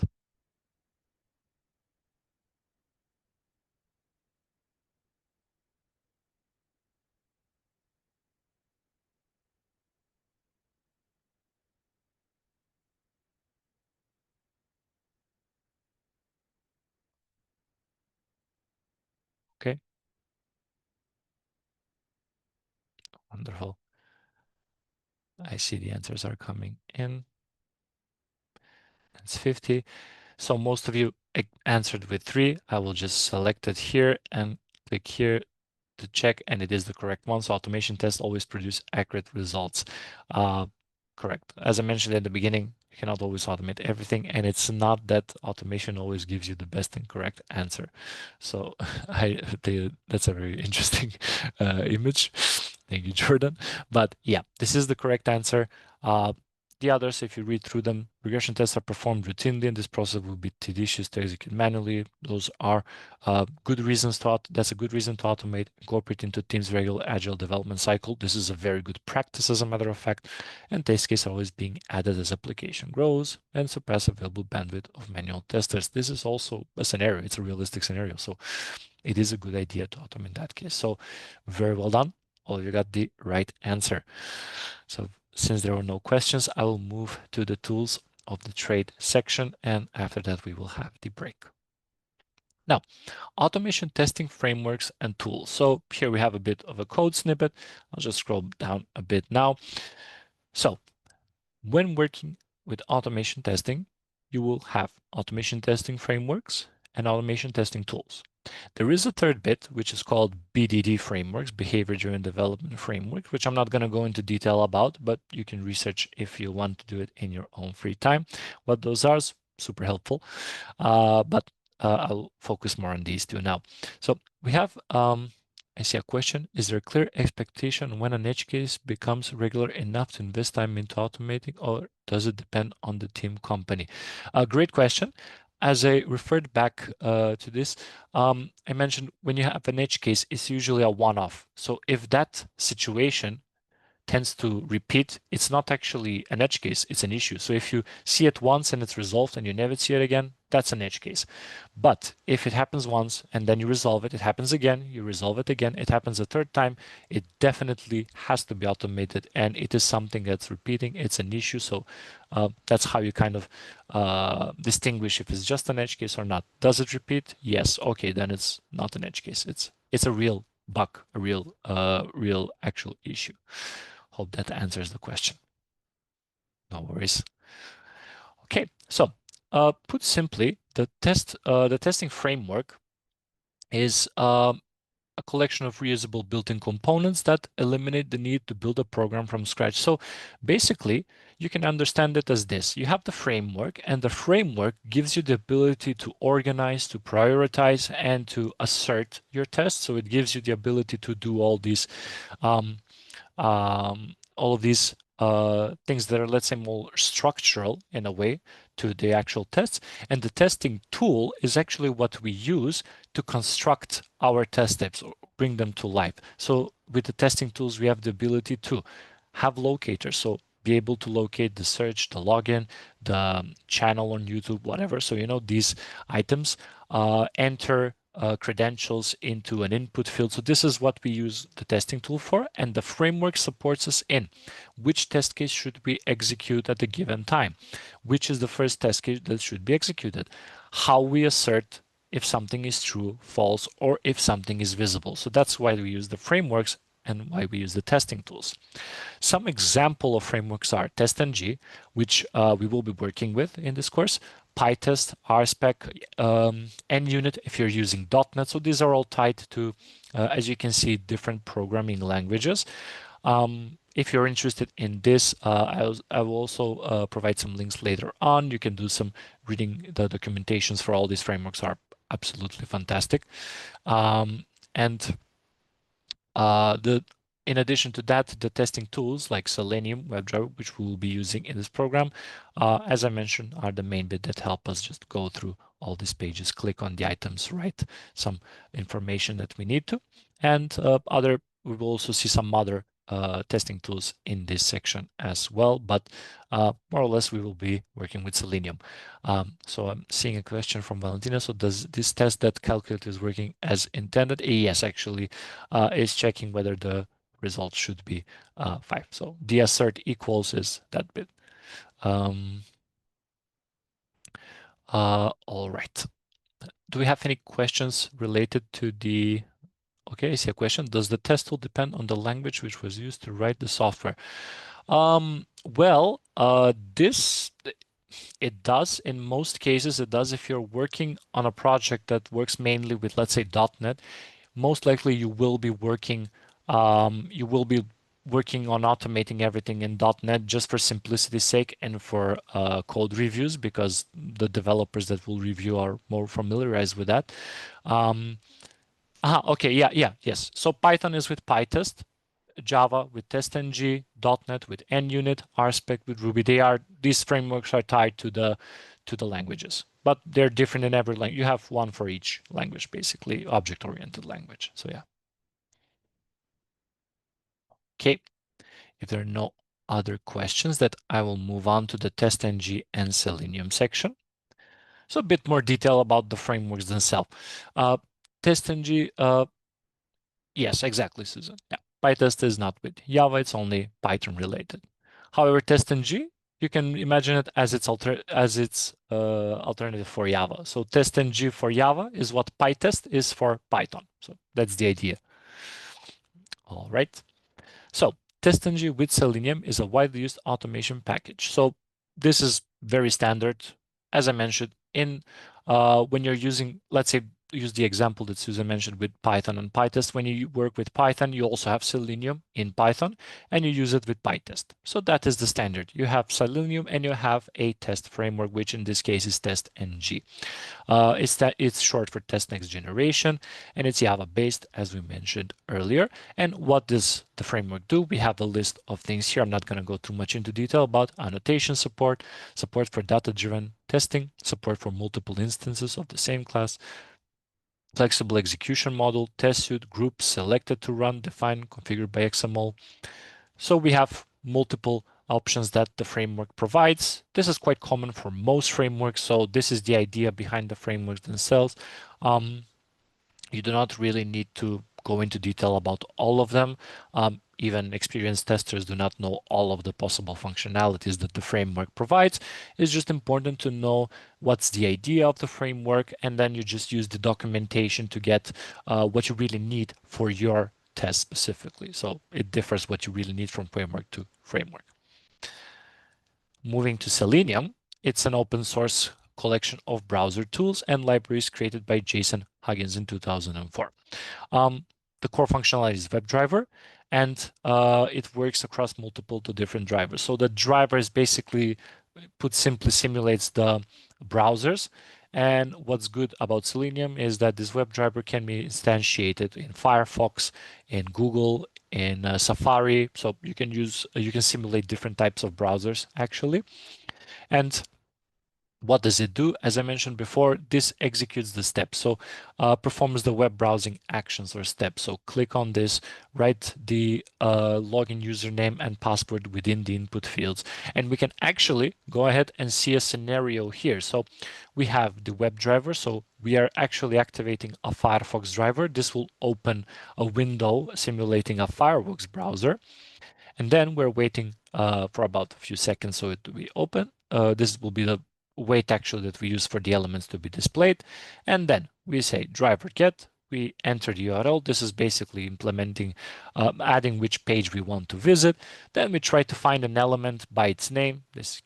So this in parentheses, you can see here is the name for the element. Usually when you go and inspect the page, you will write something here depending on the name of the element. So this is just an example. And using send keys, we actually enter some kind of text and then select the enter key on the keyboard. Then we wait for this element to be visible. We see here, so wait until presence of element located by, and then we print out that this is displayed. So this is just a short snippet doing an action. However, don't take too much into consideration for this code. We will have separate classes for Selenium, and now it might look a bit like metaphysics in a way, but I assure you, I think Selenium is one of the most beginner-friendly things to learn in the entirety of the IT world. So I think it's one of the most fun at the same time and the most beginner-friendly things that you can come across and learn. So I believe as time goes on, you'll become a lot more comfortable going through it and using it, and you'll see it's really fun. I see Valentina mentioned quit as part of the code. Yeah, yeah. Right now maybe, but you will see in a month time from now. I think you will really find join working with this, and it's actually a really neat tool for testing. Do you have any questions so far, or should I just go to the final section? Can't wait. Wonderful. I hope that you will all be excited. I was very excited when I started with Selenium. It was like a new world, I would say. All right. More automation tools. Just some brief info. We can skim through these. I'm not going to go into too much detail. This is again something that can be researched on the side. So we see that Selenium runs multiple programming languages, Java, C Sharp, so on and so forth. However, we have, aside from Selenium, other frameworks and tools that have been developed throughout time. Like we have Cypress, we have Playwright. I actually love Playwright and I'm currently working with it. And in my opinion, it's by far the best testing tool that's out there at the moment. So I encourage you, if you want to do some reading, to do some reading about Playwright when you have the time. And they are supported all across different languages, with the exception of Cypress. And now when we see this script comparing to the previous one, we don't have driver, we don't have any weight, so we don't have any of this additional information. And what we can see here is Cypress actually has built-in features that Selenium needs to be added manually. For example, the driver. So here you just say ci.visit and you go to the page. Whereas in Selenium, we needed to define the driver, what kind of browser are we using, and then use the driver to go to a page. Here we just write ci visit, and that is all. And this is, I mean, for me, especially after working so much time in this industry, a big life changer and saver, because we don't need to think anymore that much about how we can work around flaky tests or instantiating the driver. So it really saves on time using these more modern, I would call them, frameworks. And this is the best bit, wait for element to load. As we saw previously, we had a waiter. Here you don't have that. Same goes for Playwright. So these things have been mitigated in these new frameworks, and they just make your life so much easier since those things are built in. And when you run the test, they're actually a lot faster than Selenium. But going back to it, I still recommend starting off with Selenium, and we will do just that because, again, it's really beginner friendly and it gives you a deeper understanding of how automation works. So that's what I would add to that.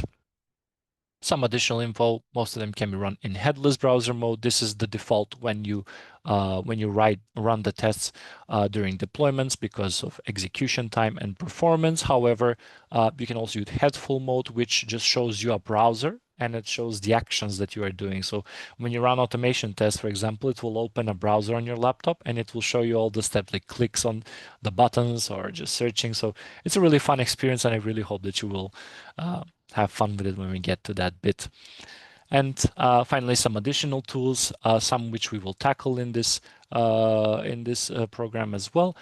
We have here Selenium, JMeter, Postman. So JMeter, I really recommend. I will also send materials to read upon that for performance testing. Super beginner friendly framework. It doesn't have a lot of code, and it does require some understanding of some principles of web development, but super easy to get through, and it's a very useful tool for test engineers, especially if you want to go into QA. In addition to that, I mentioned Playwright. We have Protractor. We have Appium for mobile development for mobile apps. So this is similar, is the same as Selenium. It's just for mobile development, for mobile automation tests. Robot Framework. Um, Again, I will provide a link for this as well, since I believe Robot Framework it's not very code heavy. It does count as an automation framework. It's supported mainly in Python, and it's really straightforward and simple. So I will send some links regarding these. You can read more about it if you're interested. But the main ones I would highlight to really dig deep a bit about and what the industry standards are and required industry standards are. I will focus with JMeter and Playwright. Those are definitely two that are worth doing a bit of extra reading about moving forward. I think that's more or less everything for this bit. Do you have any questions regarding the testing tools?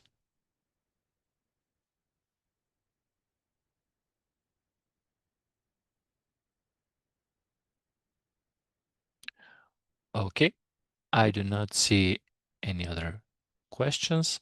So, Juman, I believe we can do the final break now.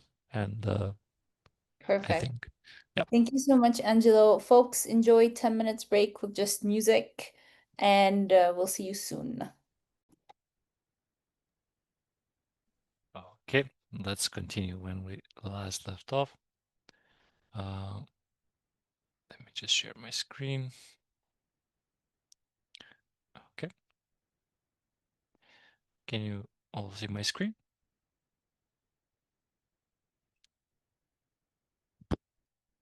So, there we go. Okay, so let me just open this bit up. So last where we dropped off was the more automation tools. We went through that, and now we're going to go a bit beyond the basics and see some best practices in test automation.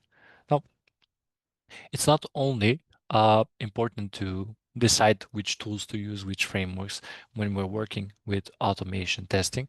We also have to take into consideration other aspects, and we will kind of see which aspects those are. So when you would be working, let's say with front-end testing, you would think that it's ideal to just write test scripts that simulate user interaction on the front end, so end-to-end browser tests, emulating and recording the user experience. So just going through these steps, writing scripts only for them. And it is doable, so you could do that. But if you only focus on those types of tests, it would take a lot of time for that set test to execute. And as the application grows larger and larger, this could become a problem, and you could even face situations where you have flaky tests. Those tests are tests that fail due to some timeouts quite often, and this is one of those reasons. So just having the all front-end interaction. Now, what is one way that you can avoid such a scenario? Well, it is to have a hybrid approach to your work, meaning that you will not only have the end-to-end scenario, so the browser interaction that you do, but you also include API and microservice tests with contract testing. A contract testing is a type of testing that ensures that two separate systems, so let's say server clients or whatever you would see fit in the application, can communicate with each other. So again, I used this example previously as well when I'm using the search. If I send an invalid term, do I get the proper response? So that is the idea behind it. So when you would be working with when you would be working on a real-time project, this is the approach that you will most likely aim for, the one that will be most likely implemented before you come to the project. And this is the sole reason. So you want the test to execute to their best of abilities. So we mentioned there could be scenarios when during a release we have some failing scenarios. However, the idea is to have them most optimized and have them ready and working to the best of their abilities at all times. So that's why having this hybrid approach is key. And I would add it is also the standard when working. I would give an example here. I did this the wrong way when I first started, because at one of the projects there was no senior level tester that could give me the idea that this existed, and I was not really into research at that time. So when I automated all the scenarios, I had zero API tests involved.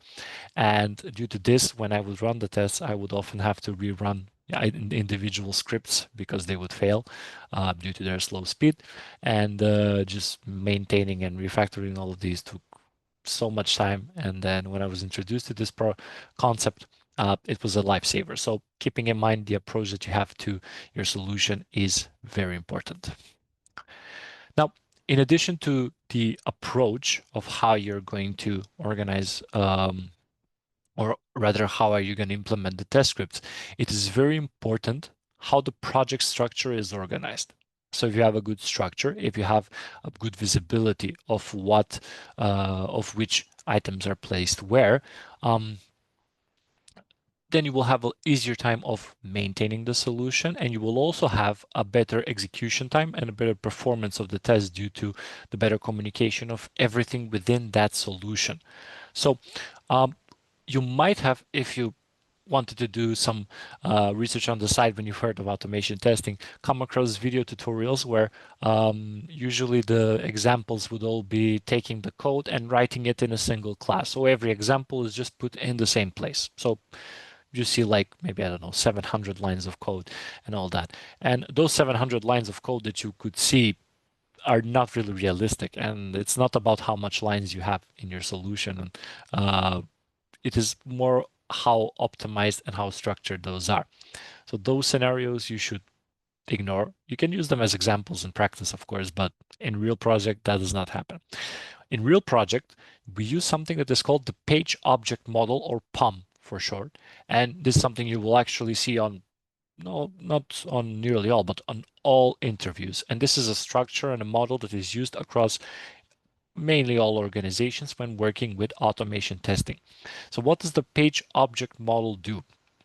It is, as the name suggests, the steps and the tests and all the data that is needed for them is structured in a way, so we see here, as page objects. So let me annotate here as well next to this image. So let's say you have a page. So let's say this is the search page. We have this wonderful search box that I tried to draw up here with my magnifying glass. Now, and let's say we have another button here. So what is the idea here? When you are using the page object model, you want to take all the pages that you're going to be testing. So let's say the search page, the login page, the channels page, the articles page. So depending on the project, right? And you're going to take these pages and you're going to separate them in different files or classes, actually. So each page gets a class, and everything that is related to that page stays on that page. So, for example, if you have a button that you have on the search page, you do not add that button to another page. It just stays here. So you only have it here, and it helps with visibility. You immediately know what you need to change, where to change it. So if it's a locator, so something related to how to find the button, you'll just go to the page for the search, modify what you need to modify. If it could also be some kind of method related to it. So everything related to that page stays there. And the best part, you can use them across the entire application test steps. So it's not only tied to the test steps for the search page. And what is the idea? So this is one of my pages. So for this page, I would go here. Let me just move here. So you would create for that page a class. So we see .php here. You just create a page and everything that you need is in that item. Now, when you've already created the page, you obviously need to create some steps for it. So why is the page object model good here? Because you have the page, and linked to it, you have this other class. And I'm just going to try here to draw up a user. Hopefully it looks as best as possible. This is the steps. So these are the manual steps that you are actually performing. And that is a separate class that you have in the page object model. So now, whenever you need to change something related to the actual page, button, search, input term, you change it here in this class that you have for the page. And then when you want to modify something to the steps, for example, you don't want to remove some test step, let's say you you think that entering an invalid term is not necessary. It always is, but let's say it's not. You're just going to go here to this class, the person, the manual steps class, and just modify what you need to modify there. And that will not affect this. This will not affect this unless you necessarily explicitly have to do that. So that is the general idea of when you use this page object model. It gives you a clearer view of everything that you have to work with.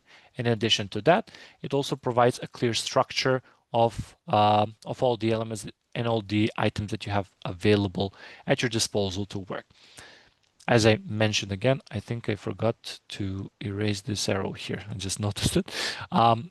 If you when you go on any type of project that is mostly related to front end, you will definitely have this type of structure.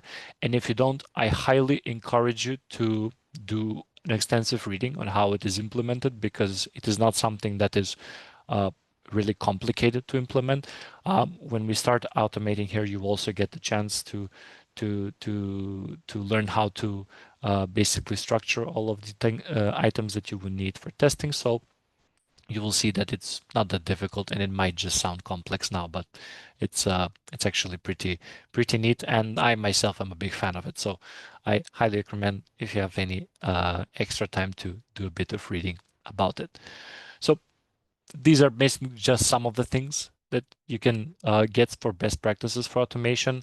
Others we already went through. Try to find repetitive steps, find ways to organize them a bit better. You also have these type of frameworks for when you're focused more on backend testing. I'm not going to go into too much detail now. We will have separate classes, so I don't want to give too much information ahead of time and confuse you. So for the time being, I think this is just a bit of a good introduction, or what are some good best practices. Now, automation's role in the software development lifecycle. Before I continue, actually, do you have any questions related to the patterns, or? And thank you, Seraphim, for the brief explanation here as well.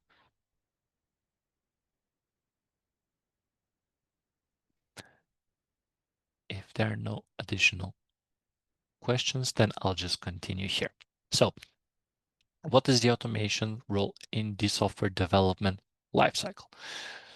So one thing that you might have heard of is that the tests don't actually have to be triggered by the testers at all. So this can all be done to be run on a routine basis, and it can all be automated. The common implementation, as we saw previously when we were discussing in the test automation practice, is to run the suit overnight while other engineers aren't working in the environment.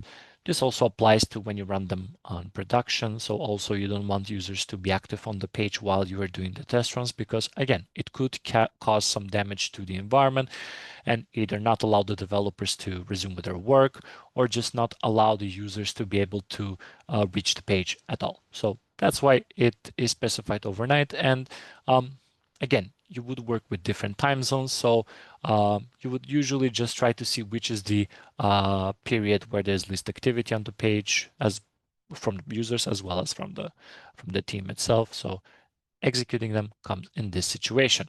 Now, what is the idea behind the automation testing when you run it like this? You need monitoring, and continuous monitoring is very, let's say, costly. Let's read it here to replicate with human testing. Now, what can you do is you can actually set up synthetic monitoring. So these are some basic scripts actually. Uh, and by doing so, you would get some kind of information on how successful were the runs, what was happening. So you don't really have to like just sit and be focused on what the tests are doing, what is the success rate, when are they failing. So this is just some things that you can actually do on your own. Um, um, on your own when you're just checking out the scripts, but just continuous monitoring is definitely too much of a process to handle by people. So that's why sometimes synthetic monitoring is implemented. I do see one question. Could you create a mirror image of a page and test there? That is an interesting question.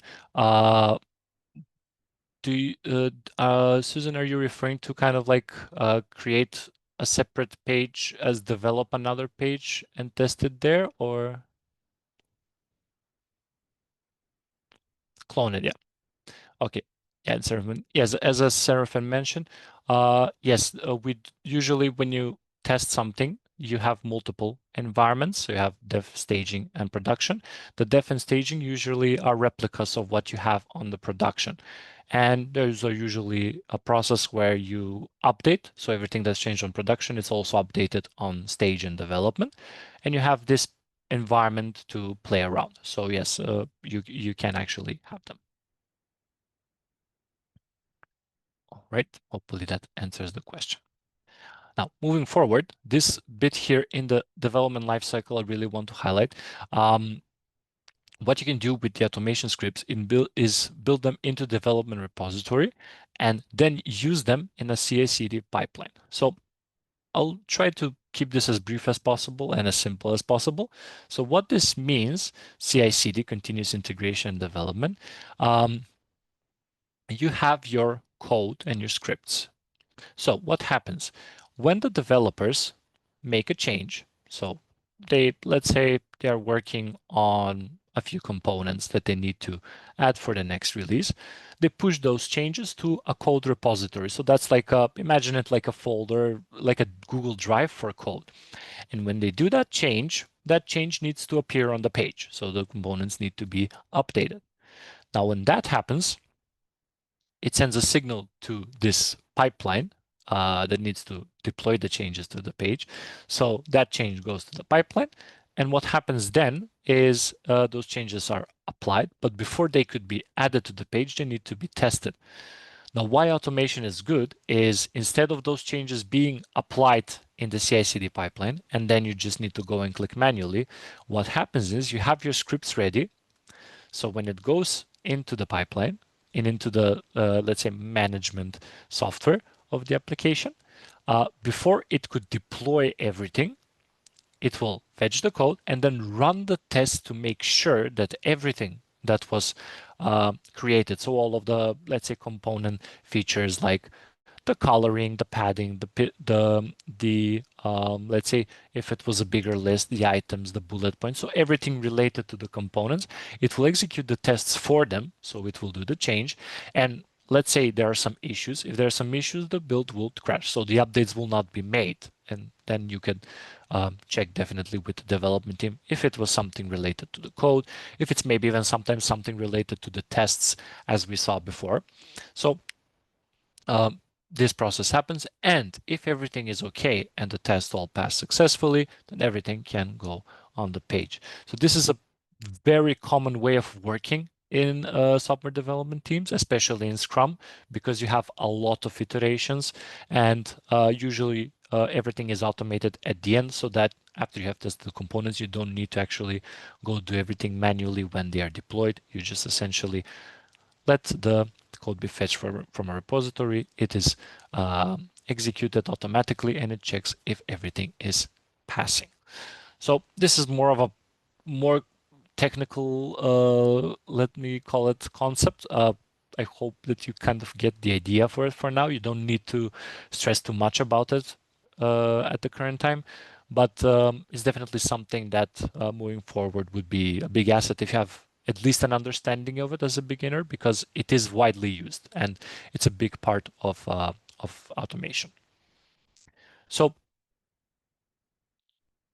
another thing I would just add from the contents from here is that there are scenarios and projects where you don't have these pipelines set up. Unfortunately, they're quite common. And in these scenarios, what you can do is you can most often just run the scripts usually on the server using a script. So this is the preferred way to do it on the environment that you will be running it. And this is done so because oftentimes projects of any size have multiple, let's call them instances of projects. So you have, let's say you have a website, so you need to have at least two servers at any time so that, let's say there is an issue with the incoming traffic on one, everything can be relocated to the other. So that's why the practice, if you do not have a pipeline, is you have a script that executes all your tests on the given instance, and you make sure that everything is ready for work. So as mentioned here, automation unit tests can always be initiated manually for daily testing purposes. So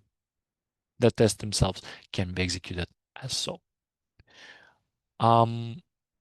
I think that would be everything I would add for the SDLC and automation's role in it. Do we have any questions for this?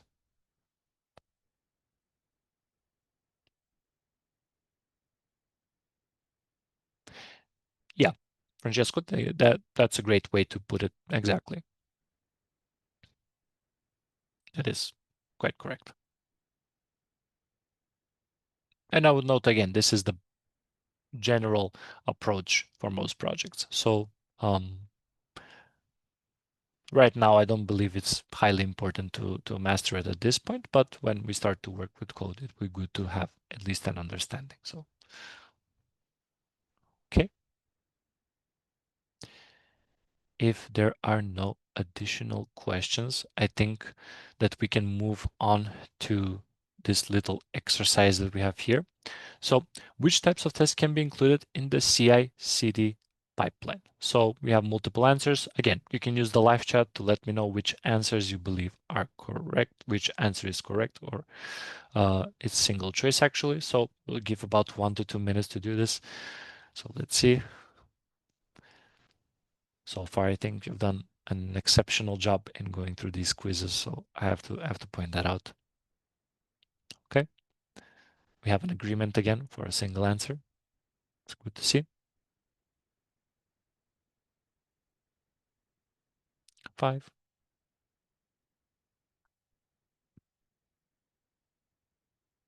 Right. Give so others can also submit their answers about half a minute or so.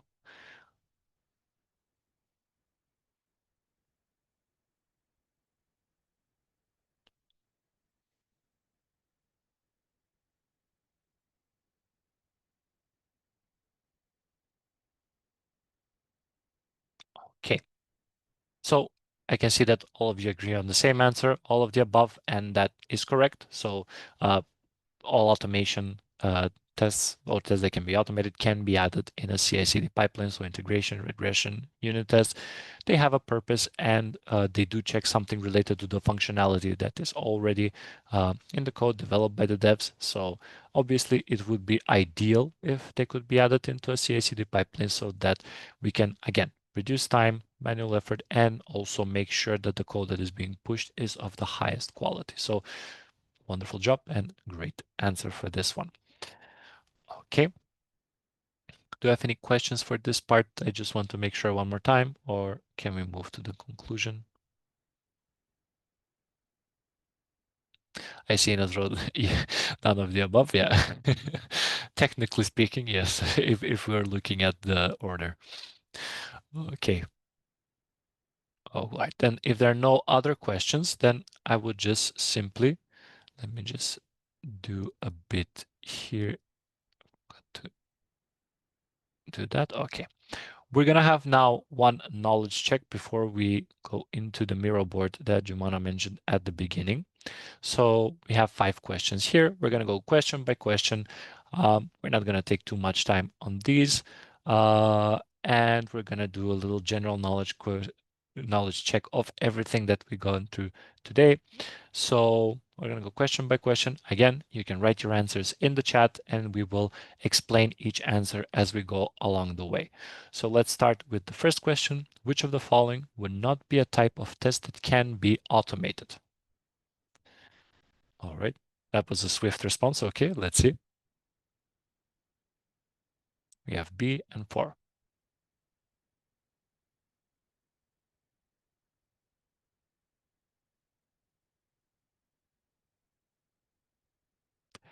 All right. I see most of you are writing B. Wonderful. Okay, I think that we have plenty of answers now. So I'm just going to select the one with the most votes, which is B. So I'm going to check it and it is correct. So as we mentioned, microservice, smoke, SQL. SQL is more related to databases, and database actually can be automated. You can write, and it's actually quite common to write database tests. Smoke tests, we mentioned even at the beginning that they can be and are the most frequently automated. Microservices, there was an example with the APIs as well that we can automate. Exploratory, on the other hand, as we mentioned, we do not know anything regarding the application. We're in the discovery phase, so it doesn't really make sense to be automated. So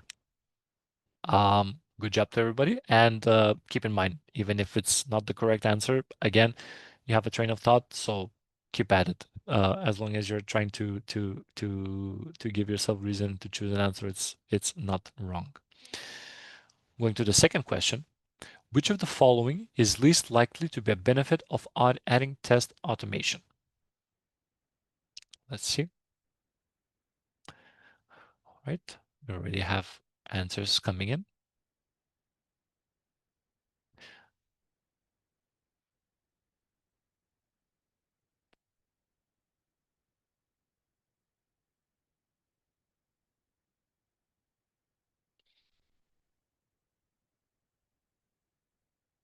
Okay, less likely. Why answers are tricky? That's a good question, Valentina. Well, the questions have to be and the answers have to be a bit more challenging, so we can practice a bit better. So 3 or 4. Okay. All right. We also have some answers that are for D. I'll wait a bit more, but I think I see people are typing C3. Okay. All right. So I will once again take into consideration the answer with the most votes, which was C or 3. We're going to check it, and it is the correct one. I saw some answers that were related to D, or the fourth one. It pays for itself over time. So the question was, which of the thing is least likely to be a benefit? So less complexity to the process. It's actually one of the how should I say, cons. So it does over time as the project grows, it does actually give us more complexity. It adds more complexity to the project. So when it adds more complexity, it's not necessarily a good thing. It could mean that it takes a lot of time to maintain. So that is one downfall. Whereas it pays for itself over time. If you add automation, you cut, as we mentioned, on speed. So you have a lot more faster execution, a lot more delivery, and it cuts on costs. So technically it pays for itself. So that's why it's the number 3, which is not like to be a benefit. All right, let's move to number 3. Which of the following strategies would not reduce false positives and negatives? So would not reduce false positives and negatives. All right, immediate answers.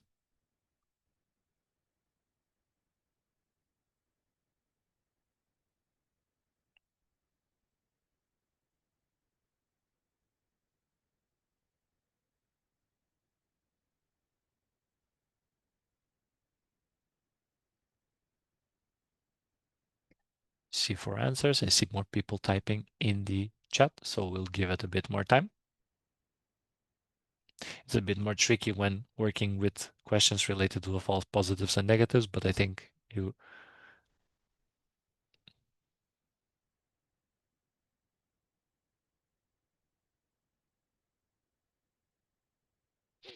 okay, I can see everybody is agreeing on A. I'll wait 2 seconds before revealing the answer. Okay, so the majority of votes is for A, and if I select, it is correct, and you're absolutely right. So why is it the correct one? Well, if we hard code test data to ensure script stability, we technically should never hard code test data. This data should be set in some kind of additional file from which we pull, which is changeable.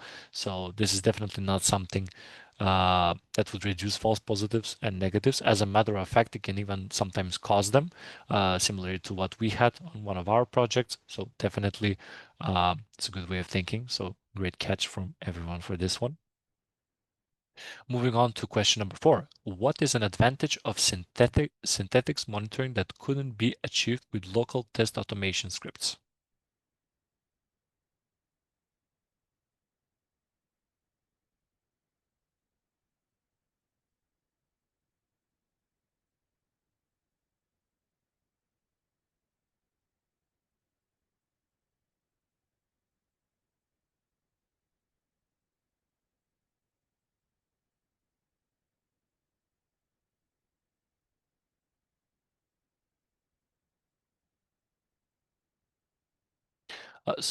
Maybe, Valentina, I see you have a question.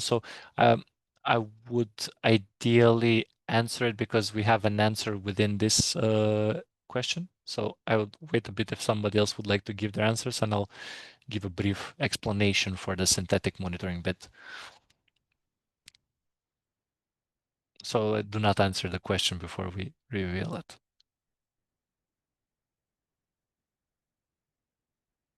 Okay, most of you are saying B.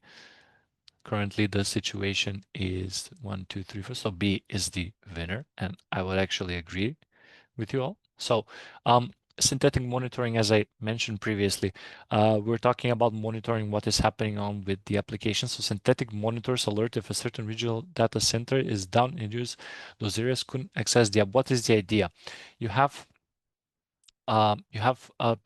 automated monitoring system. So instead of somebody being paid to just sit and to look at what is the situation of the application at all times and just trying to understand, okay, there is an issue happening in the Sweden region, or depending on which region is going under some kind of issues, or there's some kind of leakage in a data center that is very costly. These are kind of like simulated monitoring systems that check that and report to you immediately if there's some kind of issue happening somewhere. And one of the advantages is that it alerts if there is a data center that is down and those areas cannot be accessed by the app. So let's say we have some kind of uh, enormous incoming traffic from let's say Germany towards our server, and the application crashes. It will send us a report, and it will show detailed information, for example, that too much incoming traffic, and maybe we would even have an issue with somebody sending bots to the page. It will tell us that information. So that is the idea behind it. So hopefully kind of get the idea for it. Okay. Um, let's move on to the final question, number 5. So what would not be considered an advantage of organizing tests using the page object model? So what would not be considered an advantage?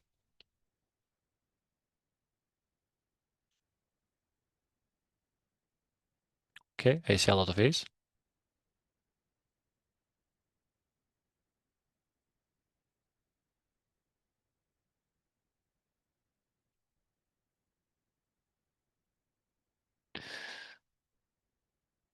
I'll wait a bit more so I can see it's either all the majority agrees on A for now, and B is also an option.